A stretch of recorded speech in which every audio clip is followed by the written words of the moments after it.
हम लोग पढ़ेंगे अर्थ के आधार पर वाक्य लिखे। अर्थ के आधार पर वाक्य की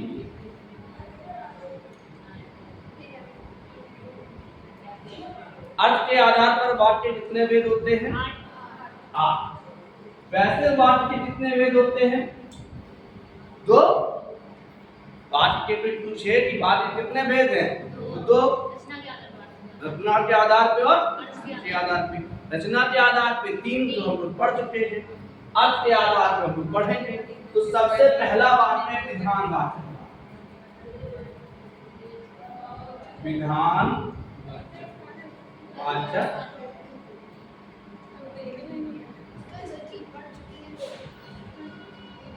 विधानवाचक वाक्य क्या है कि जहां कोई बात सामान्य रूप से कही, चाहे वो सरल वाक्य हो, संयुक्त वाक्य हो या मिश्र वाक्य हो, यदि बात को साधारण तरीके से कहा जाता है तो उसे हम विधानवाचक या सामान्य कथनात्मक वाक्य क्या कहते हैं? सामान्य वाक्य या सामान्य कथनात्मक वाक्य। अरे इसकी परिभाषा देखना चाहो तो सीधा है, जहां किसी कार्य को करने का सामान्य हो। जिन वाक्यों में ऐसे लिख सकते हो आप, जिन वाक्यों में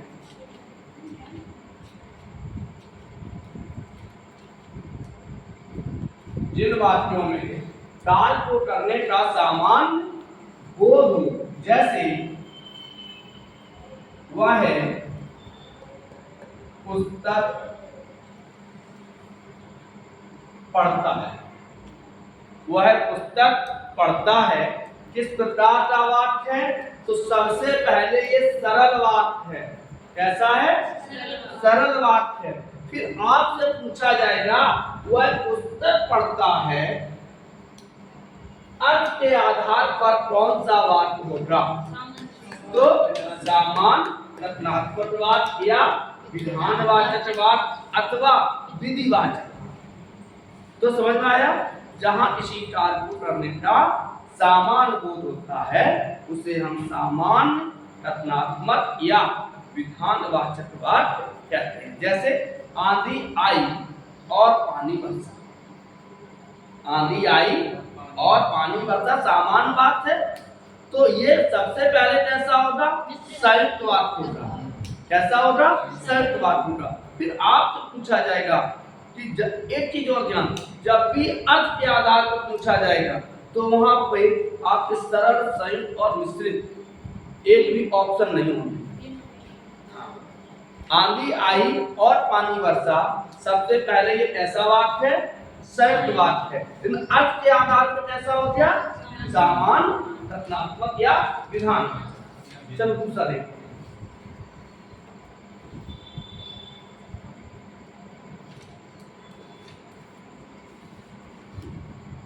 दूसरा कौन सा है? निषेधवाचक। बिल्कुल सही। निषेधवाचक वाक्य, इसे आप नकारात्मक वाक्य नहीं कहेंगे। हाँ, निषेधवाचक और नकारात्मक में अंतर होता है। क्या अंतर होता है? कि निषेधवाचक में हमेशा भाव छुपा होता है। जैसे आपने कहा, मैंने कहा कि भाई बाजार चले जाओ, आप कहा हम नहीं जाएंगे, हम नहीं जाएंगे, मैं नहीं पढ़ूंगा। तो ये क्या है? ये नकारात्मक है। भैया हम नहीं जाएंगे, मैं नहीं जा पाऊंगा, मैं नहीं पढ़ पाऊंगा। इसका मतलब कोई भाव छुपा है। दूसरों की चीजें मत छुइए, वहां मत जाइए, भाव छुपा है। तो उसे हम यहाँ मत है, बैठो, कौन सा है? निषेधवाचक।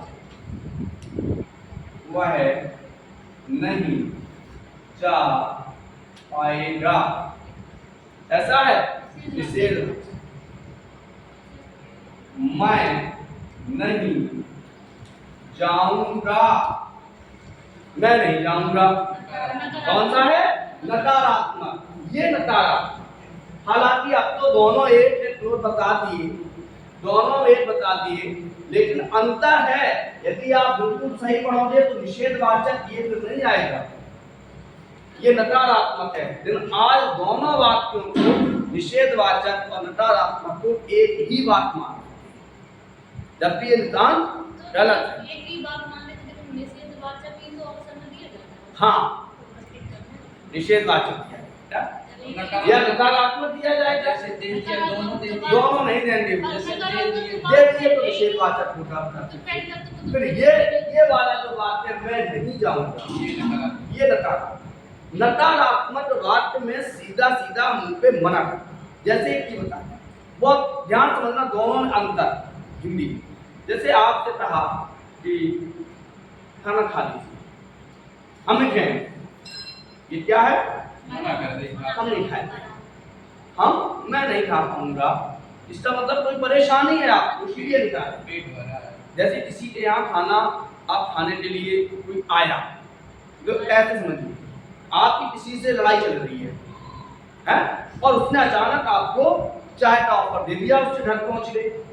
अब हमें पीना तो नहीं है, तो आप ये नहीं कहोगे मैं नहीं पीऊंगा, वहां क्या करोगे? वहां डायरेक्ट मना, मैं नहीं पीऊंगा, मना कर दिया, इसका मतलब नकारात्मक, आपके मन में लड़ाई की भावना। और फिर आप कहोगे भैया मैं नहीं, तो वो उसमें क्या है? भाव छुपा है कि भैया हम पी तो लेते, लेकिन खाली तक है, तो भाव, तो उसे कहते हैं हम नकारात्मक बात। जिन वाक्यों में किसी को मना करने का भाव छिपा हो या किसी कार्य को नहीं करने का भाव छिपा हो, उसे नकारात्मक, उसे निषेधात्मक बात कहते हैं। हालांकि अब तो दोनों एक ही मान लेते हैं, तो हम क्या लेते हैं? हाँ, इसके बाद आता है आज्ञावाचक।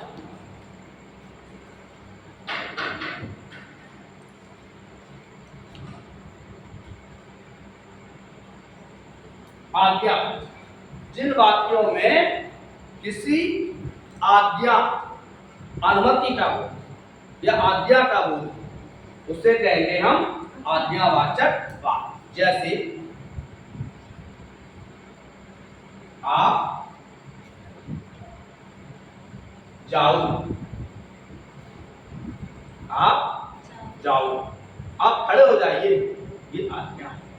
कुछ बात ऐसे होते जो केवल एक ही शब्द में आते हैं, बैठो, पढ़ो, लिखो, ये क्या है? खाइए, एक ही वाक्य है, एक ही शब्द है।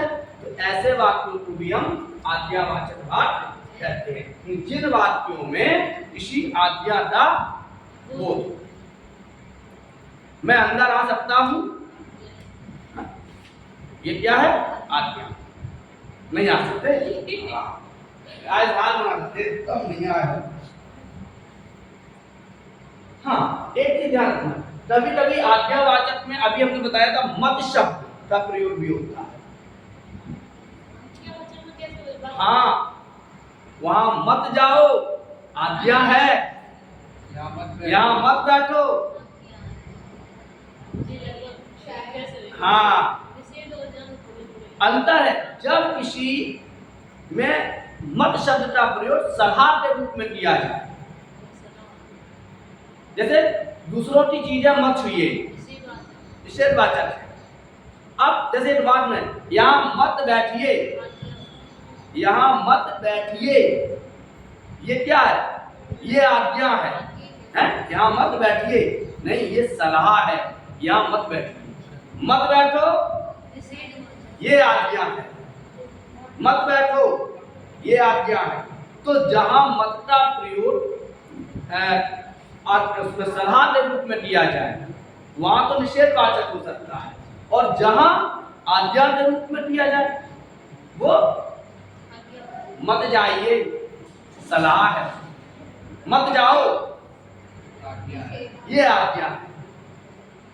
चलिए आगे बढ़ते हैं। समझ में आया? तो जल्दी जल्दी कर देते हैं सत्या। आज्ञावाचक के बाद आता है आपका इच्छावाचक। इच्छावाचक जिस वाक्य में कोई इच्छा छुपी, क्या हो? मैं आम खाना चाहता हूं, इच्छा है। मैं पढ़ना चाहता हूं, इच्छा है। हम आपको रसगुल्ले खिलाना चाहते हैं, इच्छा है। खिलाएंगे नहीं, परेशान मत होइए, बस मन में केवल आपकी इच्छा है। हाँ हमारी इच्छा है, खिलाए न खिलाए। मैं जाऊं ये भी इच्छा है। मैं जाना चाहता हूं ये भी इच्छा है। आपकी मर्जी है। हाँ, तो जिन वाक्यों में किसी इच्छा का बोध छुपा होता हो उसे हम इच्छावाचक बात कहते हैं। जैसे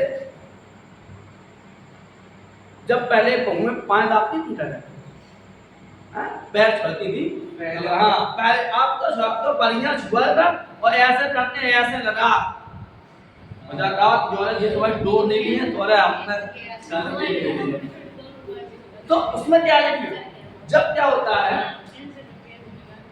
ईश्वर तुम्हारा भला करे, इच्छा। भगवान करे आप सफल हो, इच्छा। दूधो नहाओ पूतो फलो, इच्छा। ये क्या है? तो जिन बातों में कोई इच्छा है, जैसे भगवान आपका भला करें, ये क्या है? आयुष्य खाऊंगा, ये क्या है? इच्छा है। एक चाय मिल जाती, आज मैं चाय पीऊंगा, ये क्या है? इच्छा है। चाय पीना चाहता हूँ, क्या है? इच्छा। अब वो बात अलग है कि मिले ना मिले, इच्छा तो है।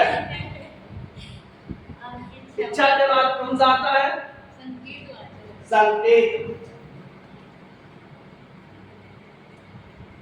इसे हम शब्दवाचक वाक्य भी कहते हैं, जिन वाक्यों में कोई संकेत छुपा हो या कोई शब्द जाओ, जिन वाक्यों में कोई शब्द लगी होती है, लिख लेना चाहिए। जिन वाक्यों में कोई संकेत या शब्द छुपी होती है, यदि तुम पढ़ो मैं भी पढ़ूं, शर्त है। यदि बारिश होगी तो फसल अच्छी होगी, शर्त है। क्लियर है? जैसे कभी कभी निमंत्रण जाते हैं, मिठाई चले, हम लिखे चलो तुम खाओ हम खाए, तुम खाओगे वही हम खाएंगे, ये क्या है? ये संकेत। कभी आप यहाँ से निकले, क्या वही कोचिंग है जहाँ हम पढ़े थे? जो कोई मास्टर है तो ये क्या है? ये संकेत। तो इसे हम संकेत वाचक बात कहते हैं। फिर आता है संदेहवाचक। कौन सा? संदेहवाचक। संकेत के बाद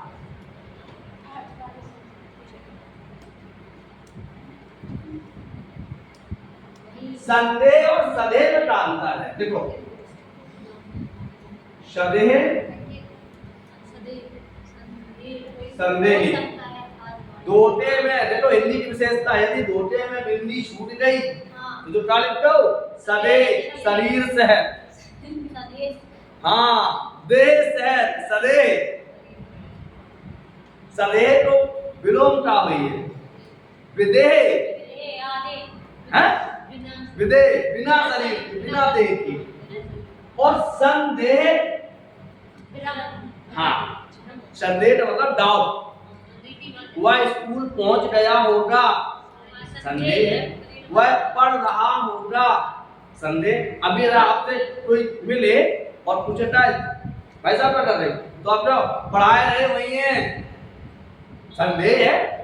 वह पढ़ रहा होगा, संदेह है।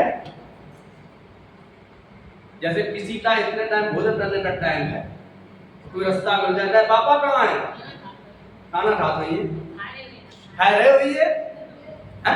तो ये क्या है, ये वह सोता होगा, ये भी संदेह है। तो जिन वाक्यों में किसी कार्य के पूर्ण होने का संदेह होता है उसे हम संदेहवाचक वाक्य कहते हैं। अगला कौन सा आता है? प्रश्नवाचक। बिल्कुल सही।